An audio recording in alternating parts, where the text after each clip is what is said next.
बदुआ दे रहा हूँ कि जिन सहाफियों ने केटी के हुकूमत या किसी भी हुकूमत से लिफाफा लिया, अल्लाह उन्हें नीस्तो नाबूद करे, बेड़ा गर्क करते हो।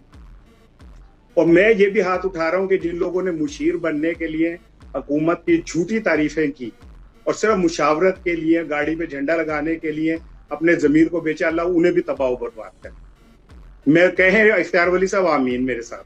आप दोनों से मेरी आप दोनों से रिक्वेस्ट है। इख्तियार वली साहब, मैं 35 साल से एक जमात और एक नजरिए इख्तियार वली साहब, आपसे भी मेरी रिक्वेस्ट है। 14 जेलें काट चुका हूँ। निसार राणा साहब, आपसे भी मेरी रिक्वेस्ट है। देखें साहब 40 साल से सहाफत कर रहा हूँ, तुम्हारी सहाफत क्या सहाफत मुझे नहीं मालूम। इख्तियार साहब मैं आपसे रिक्वेस्ट कर रहा हूँ कि अब आपने बात नहीं करनी। और निसार राणा साहब मैं आपसे भी रिक्वेस्ट कर रहा हूँ, आपने भी बात नहीं करनी। निसार राणा साहब और इख्तियार वली साहब, लिफाफे लेते, मैं आप दोनों का वरना माइक बंद करूंगा हुकूमत से। प्लीज। आप लेते होंगे मुराद, गाड़ियां लेते होंगे, बंगले लेते होंगे। निसार राणा साहब, मैं नहीं लेता, मैं लानत भेजता हूं। निसार राणा साहब, लानत हो, जो पैसे 1000 बार लानत हो यार, आप किसी पे कैसे इल्जाम लगा सकते हैं? निसार राणा साहब, तुम्हारी पैदाइश में भी, तुम्हारे इख्तियार वली साहब, आपसे भी दोनों से तुम माइक बंद करने पड़ेंगे दोनों के, क्योंकि मैं माजरत चाहता हूँ।